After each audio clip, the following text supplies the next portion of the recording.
Hey everyone, we've got a special one here. This is a 2005 997.1 3.6 liter. It actually had the older 9603 9962 engine in it with a supercharger. And so when it came to us, they had about 600 miles on the supercharger before they had a failure on the engine. So we agreed to take it in, take a look at it. It's gonna be our first supercharger build.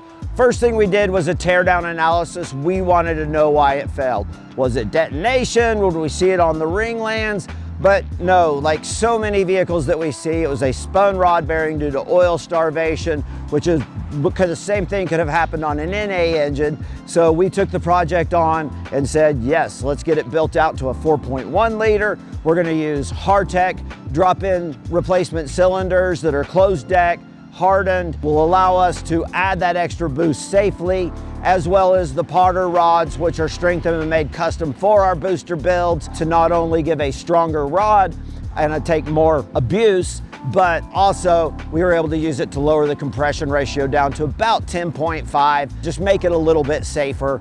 And so this is what we've got. This is the first drive, because normally you get to see the final test drive, but I was just too excited about this one to get in it and go do it, and wanted to get some film of it, and so wanted to bring you all along with us. When I first initially went to tune this one, I put an initial base map of what I thought would be safe on it. We got the logging on it, and we went to do our first test drive, and I didn't have any lambda values. By not having any lambda values, I mean the car had the older, or the rest of world ECU on it with the narrow band lambda sensors. And so what that means is that sensor is going to monitor air to fuel ratio from about 13.5 to about 15.5 on the air to fuel ratio. And a boosted build like this under wide open throttle, we're really going to want that air to fuel ratio to be somewhere between 11.5 to 13, so that we've got more fuel in there. We're not running it lean.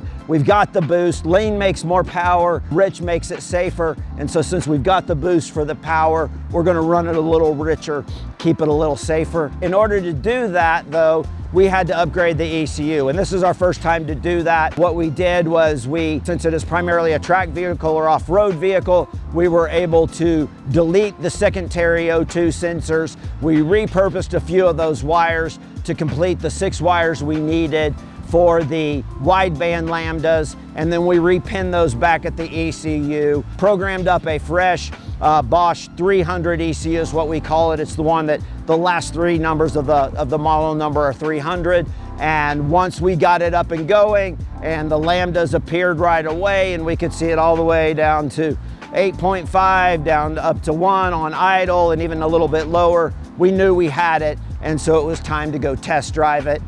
Did just a little bit of revving, a little bit of remapping, get the fuel trims right, and now we're gonna take it out and see what she does. I'm excited, hope you all are too. Let's see how it goes. All right, so pretty excited about this one. We're gonna take this 99736 out for a ride. It's been converted from a 3.6 to a 4.1 and has a Vortec supercharger on it. And this one, we stayed with the stock pulley, made about 500 horsepower on the dyno, and we're just gonna take it out for a little spin and see how she does.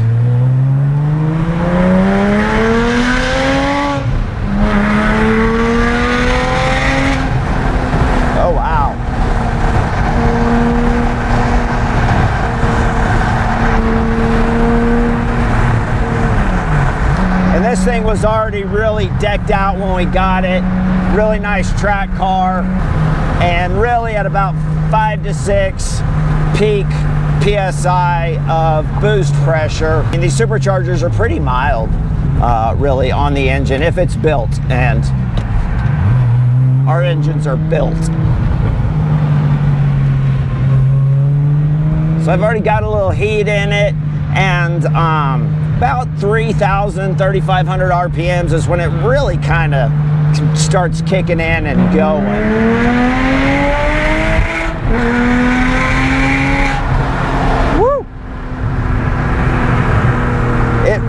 really makes the on-ramp short. Now then, this one's decked out with a JRZ Pro 2-way remote suspension. It's got an LSD.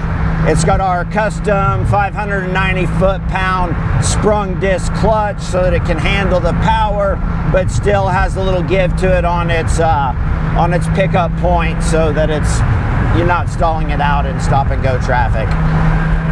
One thing about it is it's nice and calm when cruising. Maybe just a little bit of drone out of this exhaust. I'm not sure exactly which one it is, but I like the sound of it. We also, of course, have an OS Geiken LSD on this to give us better stability under hard braking, as well as help deal with a little bit of that extra power for hooking it up coming out of the corners.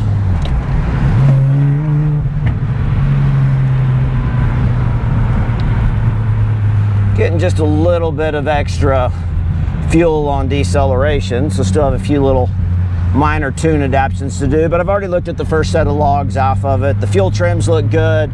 The ignition timing looks good. We've got our lambdas down to around 0.75 to 0.8 under power, which is where we want them.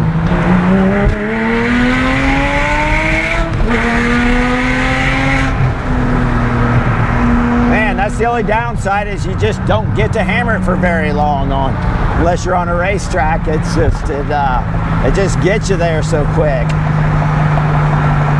But it's a good problem to have for sure. And we knew when we started building engines using Hartech's closed deck replacement cylinders, which were designed for endurance racing, we knew we'd added a lot of strength and resilience to the cylinders and kind of turned one of the weak spots on these engines into a strength. What we didn't really realize until we started rebuilding the Metzger engines, several 996 turbos and 997 turbos, was just how strong these were and how much they mirrored.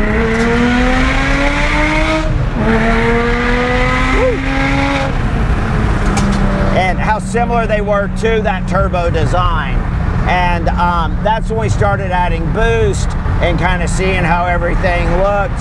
And you know, the structural soundness of the cylinders is, I mean, they're thick, they're strong, they're well designed.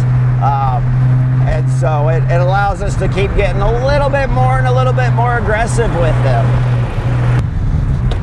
All right. See if we can get a little bit of a break to get in, and I always like to feel the LSD and make sure that when we're going to power coming out of a corner that the rear end's not coming out from underneath us, that I can feel it hooking up and providing that extra.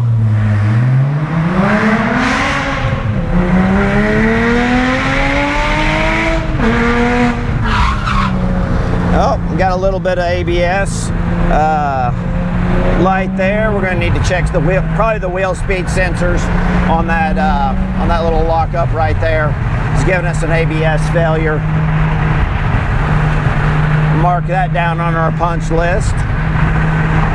Now then, one place where I really like the Superchargers over a turbo is, while a turbo is going to get, you know, has that lag and then it kicks in hard and you've got, you know, a lot more mid-range torque with them, whereas the Supercharger's more gradual.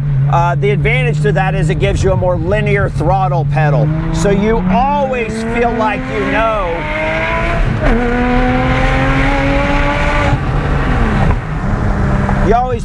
you know what type of where the gas pedal's gonna be and what type of power you're gonna get for it. And especially like on road courses or road racing, you know, that's the biggest thing, is we're trying to essentially, you know, 4/7 slip angle is the best grip you can get, and 5/7 is actually sliding and scrubbing speed.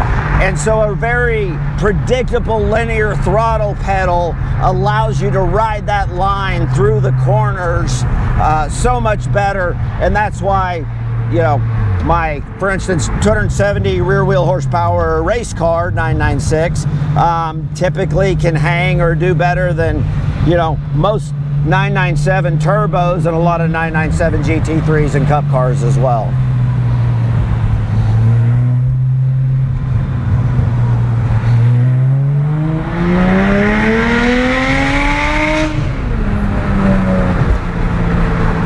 Yeah, just getting a few more hard pulls, wanting to get lots of good data, see that our lambdas are holding strong even as our temps come up.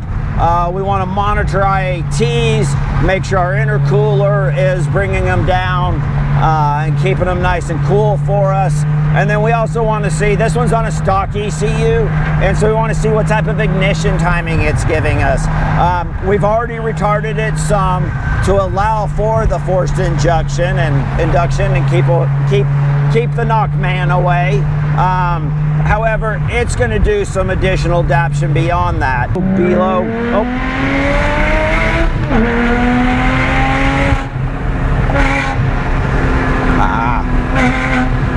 I mean, the power's just right there at my foot. I'm about 5,000 RPMs. I'm kind of right in the heart of the power band of this engine. That 5 to 7 is where we're going to be getting the most boost out of that supercharger.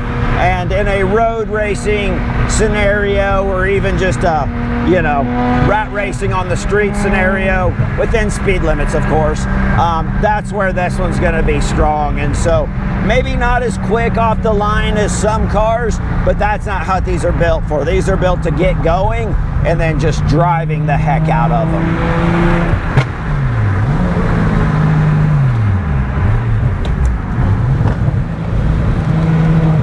All right. Looks like we got a pretty good hookup here. Oh, bus.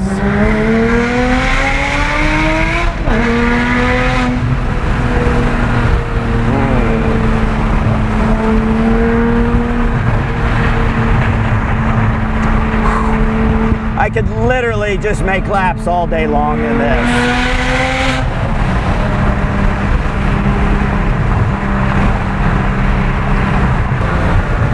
One thing I've really been kind of missing this last year or two is I went from, on average, probably 35, 45 track days a year to now I'm able to get in about 5 or 6, it seems like, although I keep saying I'm going to fix that problem.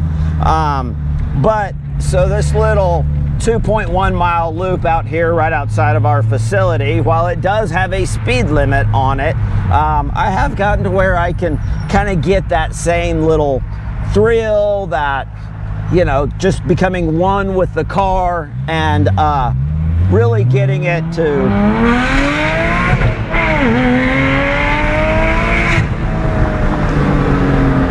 predictably do what I ask it instantaneously. I don't want, it's one of the reasons people always ask me about lightweight flywheels. I want as little muting between me and the engine as possible. I want it to be as responsive on my foot as possible. And so, with a lightweight flywheel, granted mostly with the clutch in or when switching gears or rev matching, like I always feel like it's right there. I don't have to wait for, the spring in the dual mass flywheel to react to what I ask. I ask and it does. And that's really the type of feeling I'm looking for. Also with these, like, I can feel the road and I can feel all the road. And I think, I was driving a 2014 C4S this morning that a customer's coming to get next week. And it's an amazing car. It's a super car, but it also, it's a little bigger, a little bulkier, a little heavier, and I don't get that same kind of nimble, quick feel that I get with the 996s and 997s, and that's really what I'm addicted to at the end of the day. I have to say, I'm just all around really impressed with this car. I like how the Supercharger setup feels on it. Traditionally, I'm an NA guy. Like, I want that linear throttle modularity or modulation, and but I'm not losing it with this. I know what I'm getting. It's predictable. It's quick. It's rowdy. This is a fun car. I think the owner's going to be really happy with this one. So going to pull this one back into the shop, have a few more punch items to do on it. You know, normally we wait until one's essentially customer ready before we throw a video camera on it. But I was just too darn excited to get this one out and play and share it with you all. Holy pickles, this thing flies. That was pretty exciting. This is my first 4.1 liter Slakker supercharged 997 to drive, and my initial thoughts are, wow. The Supercharger does add about, you know, a fair amount of extra expense. It adds about 50% more cost to the engine. And so I was really kind of curious, like, what we were gonna get with it, what the value was gonna be there. Is it enough of a difference, even with just a 500 horsepower build versus like one of our 415s? And my initial impression was, that's impressive. This sucker goes. I mean, it goes. And the nice thing about the Supercharger is it's very predictable. So we didn't lose that predictable NA throttle modularity modulation that I love so much. It just keeps climbing. It, you know, pretty much above 3,000, 3,500 RPMs, where these engines are so strong and these vehicles are so much fun, and that's where it really starts to kick in and do something. You know, by the time you're at 5,000 RPMs, it's just pulling harder and harder and harder all the way to rev line. And yeah, I'm a little out of breath. Like, I may have to rethink my NA only stance for my personal vehicles. Like, I might need one of these one day. You know, it was just a lot of fun. I think the customer's gonna love it. Super grateful that they gave us the opportunity to do this build. And yeah, we've got some more coming. So thanks for joining us. Till next time.